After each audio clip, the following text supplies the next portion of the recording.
but my spirit will never die. All right, y'all, welcome back to the show. It's Anti-War Radio on Chaos 95.9 FM in Austin, Texas, and I'm happy to welcome Robert Parry back to the show. He's one of the best reporters around, no doubt about that. The website is consortiumnews.com. And, well, pretty much any crime the Republicans ever committed, dating back to William Howard Taft or something, Bob Parry is on it. Welcome back to the show, Bob. How are you?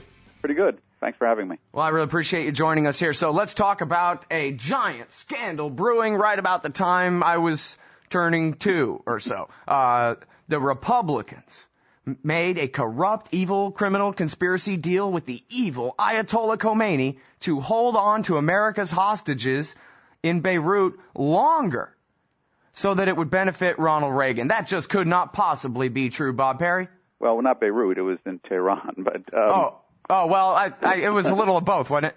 Well, later on it became Tehran. There were also arms for hostage deals that became known as the Iran Contra scandal, which were a bit later, 85, 86, that related to hostages held in Beirut. But right, this is about the guys taken at the embassy during the revolution. The ones taken at the embassy in 1979 were held in Tehran, and that was when Jimmy Carter was president, and he struggled unsuccessfully to get them released prior to the election in 1980. They weren't released until actually after Ronald Reagan was inaugurated on January 20th of 81, and then became an important part of Reagan's early mystique as a leader who could frighten America's enemies, who was not going to be trifled with, because the myth was that the Iranians were so scared of Reagan that they released the hostages rather than face him down as the new president. The evidence now is pretty clear that there were a number of back-channel contacts with the Iranians prior to all this that led to that coincidence of timing. It wasn't just Iran was afraid. And in fact, we now know, based on work that sort of came out of the Iran Contra scandal, as we traced back the origins of those contacts, it was clear that in 81, the United States gave a green light to the Israelis to ship substantial amounts of weapons, U.S.-made weapons, to the Iranians. Well, as early as 1981, they were shipping them weapons, huh? Right. Yes, and that was known inside the Reagan administration. And one of the flights was shot down over the Soviet Union. It was an Argentine plane, but was being controlled by the Israelis, delivering weapons to Iran. And that was in the summer of '81. And when some of the senior State Department officials began checking back onto the story, they encountered the fact that the senior people in the Reagan administration knew about all this and insisted that it be kept secret, because this would have opened the door to a lot of concerns among Americans that, especially at that point, Americans were very angry with the Iranians for the hostage crisis and for the other humiliations. So the idea that the United States was going along with a program to arm the Iranians would have been a scandal of its own right. So that was kept under wraps. Yeah. Now, I'm sorry to interrupt here. I don't want to get too far off of the October surprise, but it's interesting to me that I guess I've always sort of understood that America really backed Saddam Hussein. And, of course, your reporting, again, I can refer people to consortiumnews.com, where you reprinted I guess it's a PDF file or a picture of a memo from Alexander Haig to Ronald Reagan saying he just got back from Saudi Arabia, where King Fahd confirmed that Jimmy Carter had, through King Fahd, given the green light to Saddam Hussein to invade Iran. But the point I'm getting to here, Bob, is that I guess the way I've always understood it is that Carter and Reagan really backed Saddam Hussein. And, yeah, they sold weapons to the Iranians, too. And so you can kind of, in a joking sort of way, say, yeah, arm both sides. But they really armed the Iraqis far more than the Iranians. But now you're telling me that they were shipping weapons as far to Iran as far back as 81. It makes me wonder, how out of balance that arming of both sides really was. Well, I think they were arming both sides to some degree. I think you're correct to say that the tilt went more heavily to the Iraq side. There's a very important affidavit that we also have up at the website, written by one of Reagan's national security advisors named Howard Teicher, in which he described in '82 the decision by Reagan to throw the U.S. Secretly behind the Iraqis to prevent an Iranian breakthrough and victory. At that time, remember, Iran and Iraq were at war, and there was concern, especially among some of the Gulf states, that the Iranians, which were Shiite-dominated government, would defeat Saddam Hussein's Sunni-dominated government and push on through to the Persian Gulf. So there was a decision by Reagan to substantially back the Iraqis at that point, and that is now documented. And you're right that history, while it's still somewhat denied by Republicans and by some government entities, the evidence is very strong that indeed that happened. But parallel to that was this operation that really went back to 1980, when the Republicans began making contacts behind Carter's back with the Iranians. The Iranians, at that, even before the war broke out in '79 between Iran and Iraq, were desperate to get American-made weapons because that's what had supplied the Shah's army. So they were basically negotiating, according to the evidence, with both sides. Carter was offering them various deals to try to get the hostages out, especially before the election. And there was a parallel set of negotiations that the Republicans were conducting with Iran to see about getting the hostages released later, that is, after Reagan won the election and indeed after he became president. So that's really been the mystery. And what the new information, the story you're talking about, which I posted a week or so ago, was that there was a key document that had arrived for a congressional investigation. Congress looks into this in 1992. After the Iran Contra scandal has played out a bit, people are sort of looking back at how did this start. And these allegations arose from various people, Iranians, some Israelis, some Europeans, some Americans who were involved with this alleged scheme by the Republicans. So an investigation took place, but it was always half-hearted. And it turns out, appears anyway, that based on interviews I've done recently, that there was a key document that was delivered from the Russian government. It was requested by the head of the task force, Lee Hamilton, a congressman from Indiana at the time. And Hamilton had asked the Russians, who recently they'd come out of the Soviet Union, they were now the Russians, and he asked them for what their intelligence files showed on this stuff. And the Russians had a lot on this because... Hang on one sec there. Sure. For folks in the audience who are scratching their head, why does the name Lee Hamilton sound so familiar, Bob? Well, Lee Hamilton's considered one of the Washington wise men now. He's after leaving Congress in 1999, he has been appointed to a number of key commissions to do investigations, including the 9/11 Commission and then also the Iraq Study Group. So he's one of these go-to guys. Whenever there's some kind of scandal or question, he's named to the investigating body. The problem is that Hamilton's not a very good investigator. He tends to look for political solutions to complex problems that might raise doubts among the American people about what's going on with their government. He doesn't really go for the truth. He goes for kind of a politically acceptable answer. And in the case of this October surprise, the 1980 issue, he did pretty much that. He didn't want to go into certain areas that might really have caused tremendous conflicts between the Republicans and the Democrats. He viewed this as kind of history, especially after the election in '92. There was sort of a sense of, well, why bother? Since George H.W. Bush was one of the characters involved in this scandal, it seemed like piling on, since he'd already lost the election and was leaving office, to really go after him. And as they sort of concluded, despite this accumulating evidence that was arriving late in their investigation of Republican guilt, they decided to just press ahead and say nothing happened. But then the Russians, who Hamilton had contacted, deliver a report, their own report on what happened in this whole area, and they take it beyond the 1980 area, but they say, here's what we have on what happened, and they also, from their intelligence files, had that the Republicans were conducting these meetings with the Iranians, and that Carter was doing a parallel thing on his own on behalf of the U.S. government at the time, and that followed with a number of weapons shipments to the Iranians that the U.S. government sanctioned.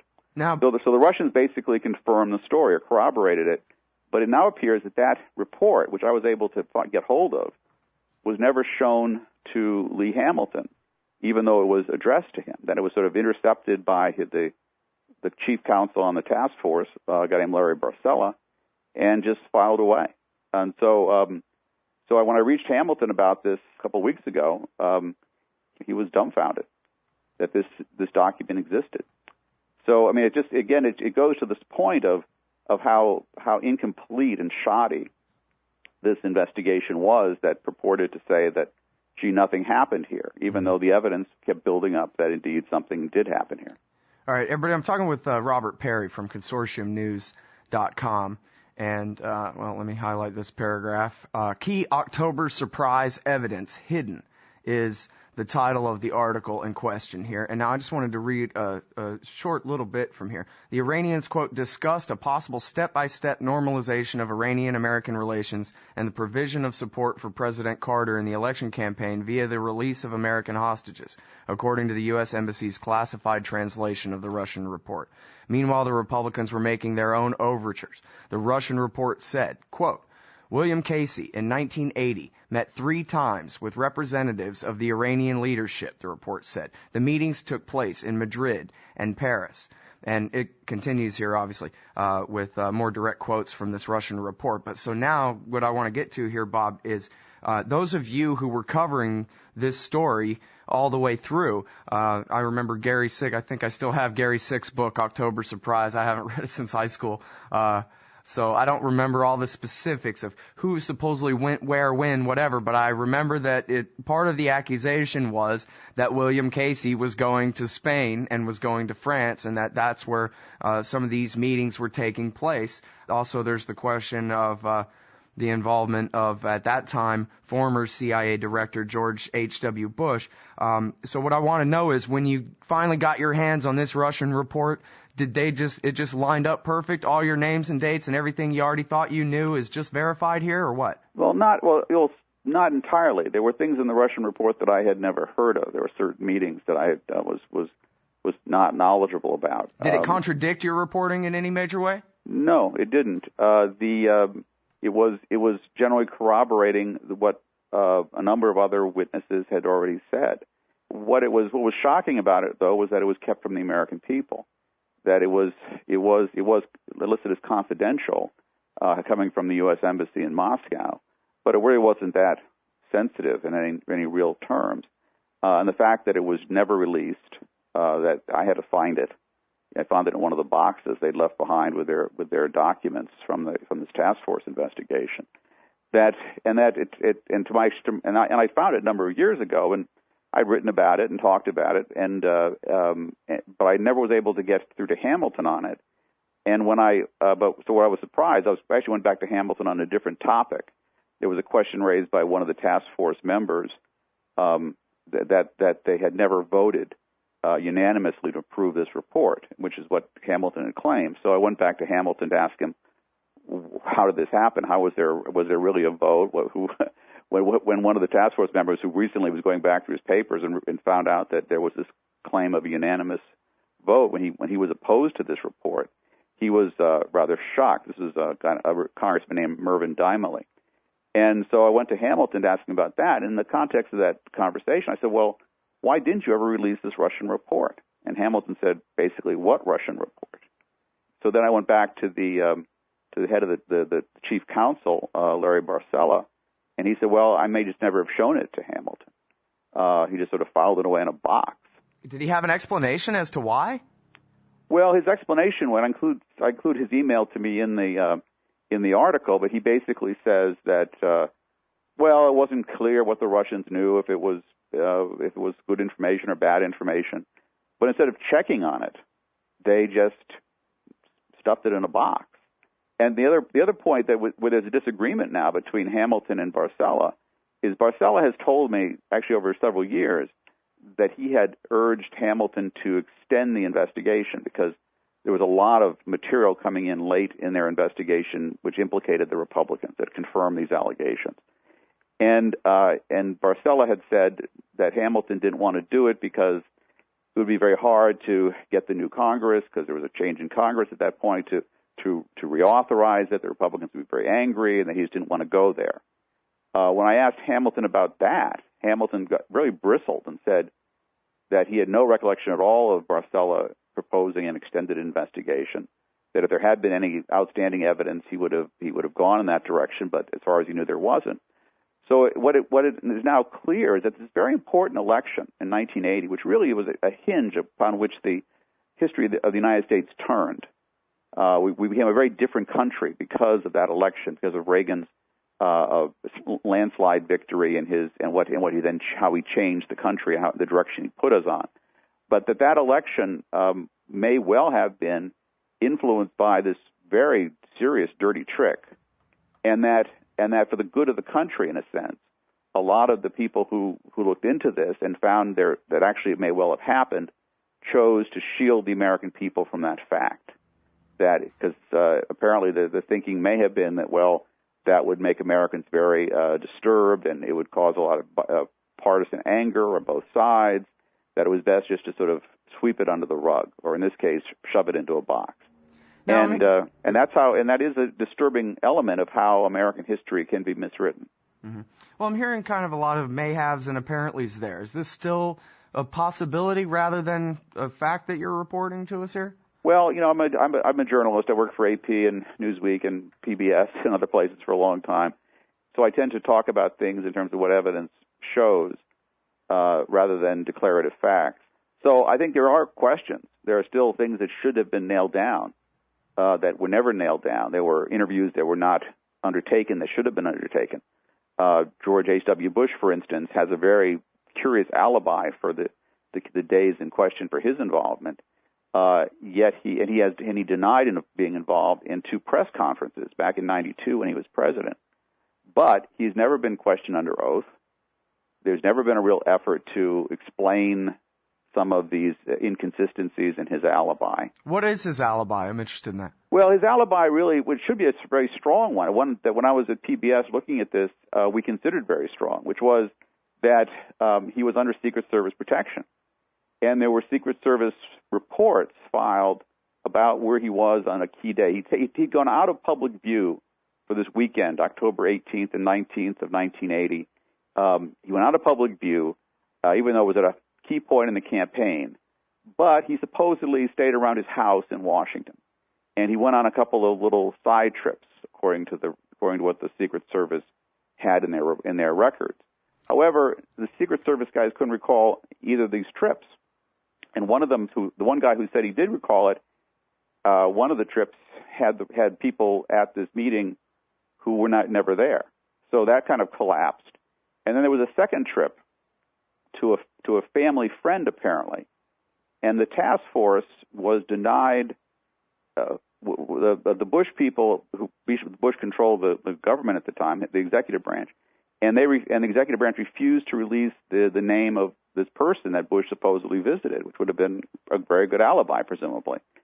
But what the task force finally agreed to was to get the name of the alibi witness, but promise never to talk to the alibi witness and never release the name of the alibi witness. So which is one of these really odd elements of this investigation, because no police officer in America, if you were suspected of committing some kind of offense, and you say, listen, I've got a great alibi witness, and I'll tell you who it is, but you can't talk to that person, they wouldn't fall for that. If you were a rookie cop on the beat, you wouldn't fall for that. Yeah, well, you'd say, well, if it's an alibi witness, that clears you. Let's go talk to the person. In this case, Bush said you can't talk to the person, and they agreed. Right, and the difference between us regular people and him is that he is a former congressman and the son of a senator and the former director of Central Intelligence. That's why he gets to not have his alibi witness cross-examined. But I just want to make sure to nail down a date here. That we're talking about a period of time where Bush had already lost the primary election to Reagan and had already been chosen in the convention to be the vice presidential candidate. Is that right? In 1980, he had run against Reagan, if you remember, and had lost in the primaries, but was picked by Reagan at the Republican convention in Detroit in 1980 to be his vice presidential running mate. It's a very interesting story because at that point, a lot of old CIA people were supporting Bush, who'd been their old boss. And, of course, Carter had purged a number of these CIA guys from the agency because he was concerned about the various abuses that had been occurring over the years. So a lot of these angry CIA guys were part of Bush's entourage, including people like Ted Shackley, who was the former head of clandestine services. And so they moved over with Bush to the Reagan campaign, and they created a kind of their own little intelligence service within the Reagan-Bush campaign. Well, and Casey even became the campaign director, right? Casey was campaign director. He was an old-time spy himself. He'd been with the OSS and considered himself quite a spook. And then, of course, after Reagan becomes president, Reagan appoints Casey to be the CIA director. So you have this group of people who consider themselves, first of all, they feel they know what's best for the country in their own way, and they are very skilled and adept at clandestine operations. So it appears what they did is they just put in motion their own little covert operation done somewhat behind the president's back, President Carter's back. And there are a number of well-placed people who have described elements of this, but pretty much all that evidence was thrown away or just ignored as the task force in 1992 just decided, well, let's just say nothing happened and we'll all be happy and go home. Well, what evidence is there about what George Bush actually did as opposed to being at his phony alibi places? Well, there have been allegations from a couple of the arms intelligence types arms dealers, who say that Bush was present for a meeting in Paris with arranged by the head of French intelligence, Alexandre de Moranche. Now, de Moranche is one of these pieces of information that came in late in the 92 task force investigation. De Moranche had told his biographer, a guy named David Andelman, that these meetings had happened, but that he didn't want them included in his memoir because it would reflect badly on his friends George H.W. Bush and Bill Casey. But this biographer then goes and actually testifies before the task force in mid-late December of 92. So you have that piece of evidence. You also had something that we came across at Frontline, which I always thought was the most extraordinary thing. Well, I should add here, you also had an Israeli intelligence officer who was part of these meetings, who described Bush being there. And you had one of the guys who was a pilot bringing in some of these people to Paris saying that he saw Bush arrive with this group. So you had these, somewhat shady sources, you might say, but people who were actually sort of who they say they were, making these claims. But the thing that always struck me that was most dramatic was when we were looking at this at PBS, and we'd done one documentary on it, and Gary Sick had come out with Gary Sick had been one of Carter's national security guys. He'd come out with an article and a book saying he thought it happened, that these deals had actually been done.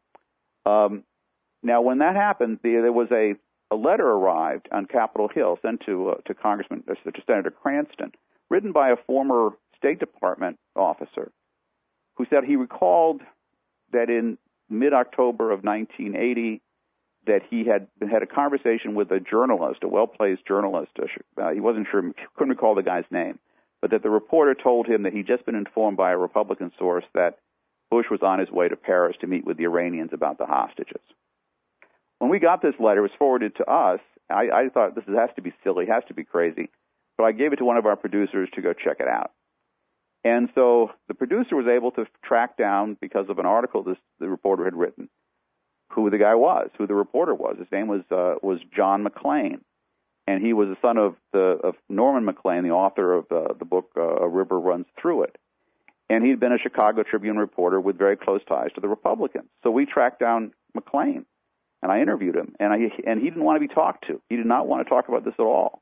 He hadn't talked about it since his conversation with the State Department guy, apparently. But he agreed. He said, well, okay, yes, I was given this tip by one of my Republican sources, but I couldn't really corroborate it, so I never did anything with it. But the fact that you had this real-time piece of evidence from a reliable person, this journalist, McLean, who had talked about this with a State Department guy, would certainly demand, in my view, that at least you question Bush, or at least you check with that alibi witness whose name they were given with the proviso that they don't talk to the person. There's enough here to at least sit down the president, or even maybe after he left as the ex-president, and say, what exactly did you do? Who did you meet with? What happened? Now, Bush might still have lied, and under oath he might not have cared, but at least he should have been questioned. But so you had this body of evidence, which is fairly compelling, and against it you have these sort of flat denials from some of these Republicans. But we also know those same Republicans had lied when the Iran Contra scandal was beginning to break. If you remember, I was then at AP and reporting on this. And for instance, when one of the Oliver Norris planes was shot down in Nicaragua in 1986, George H.W. Bush was one of those people that came out and said there's no U.S. government connection to that flight. The White House also flatly denied reports when they first came out in Lebanon that there had been other arms deals with the Iranians, the so-called October Surprise arms deals. So you had this history of these guys lying. And being caught in their lies on parallel operations. So it was just irresponsible, in my view, for this task force to sort of opt for some politically expedient solution rather than do the hard work and the tough work, and maybe in some cases the painful work of asking the tough questions, getting serious answers, evaluating evidence clearly, and then telling the American people what was discovered. Well, you know what I wonder about, though? It's funny. I mean, on its face, it just sounds like a cover story, right? Oh, George H.W. Bush Sr., Vice President Bush, he was out of the loop. But then again, I kind of wonder whether there's actually, I'm not trying to quit the guy on these particular scandals or any particular evidence about that, but I am kind of under the impression that there was a bit of a split between Ronald Reagan and his guys that he brought with him from California versus George H.W. Bush, the skull and bones man from Yale, the son of Prescott, and the Eastern establishment kind of group that Reagan had to basically compromise with in the primary, make Bush his VP guy. And there are, at least, I'm trying to remember something specific I could cite to you here, Bob, but just kind of something about how the Reaganites didn't really like the Bushies and kind of did keep the vice president sort of separate. But I guess it kind of makes me wonder whether, that's just because they were running all the covert operations out of the vice president's office, like during the Bush Jr. years. Well, that was, what we discovered, that many of these operations were being run out of the vice president's office, including much of the Iran Contra scandal. And that goes back even to the Hassanbus plane going down. That was the Oliver North plane that was shot down by the Sandinistas, and they discovered a lot of records on it, and Hassanbus opened up because he had survived the crash. Do you think that East-West split is just kind of myth, or? Yeah, I think to some degree it's a myth. I think it's not entirely a myth, but I think when it came to the foreign policy stuff, they were very much in sync. Reagan was much more active and knowledgeable about things like the Contra War than is generally understood. The idea of Reagan being the guy asleep at the switch all the time may have been true on the budget or something like that, but it wasn't really true on his pet foreign policy projects. He saw those as kind of like a movie, and he was really into that. But he turned over a lot of the day-to-day running of that to the guy you'd expect, George H.W. Bush, who had experience. He'd been at the CIA. He knew the area quite well. He knew all these different areas quite well. And so Reagan relied on him, and they met regularly and privately. Those conversations have never been released to discuss how to handle many of these foreign policy issues. So the idea of Bush playing this role, especially in accordance with Casey, who was not really an inner circle guy for Reagan, but an early supporter of Reagan. Remember, he was Reagan replaced his campaign director after the New Hampshire primary with Casey. So Casey came on a little bit later but was considered this tough operative who could make things happen. And so you had this mix of people, and Casey and Bush worked very closely together. Some people have told me that who were involved in this mix that especially that Casey was to some degree a bit out of it himself. He was very old and developed some health problems, and that Bush really became the key foreign policy intelligence operative for the Reagan administration. See, I like that. That fits more what I would like to believe. I'm sorry, I'm all out of time here, Bob. Okay. I could interview you for another 2 or 3 hours if you had the time and I did, but I just hope we can do this again soon sometime. Okay, well, thanks a lot. Thank you. Everybody, that is the great Robert Parry from consortiumnews.com. And in fact, here, let me go ahead and recommend you the article, Key October Surprise Evidence Hidden, and the book is called Neck Deep, The Disastrous Presidency of George W. Bush. And Tracy Harmon will be joining Angela Keaton here on Anti-War Radio right after this.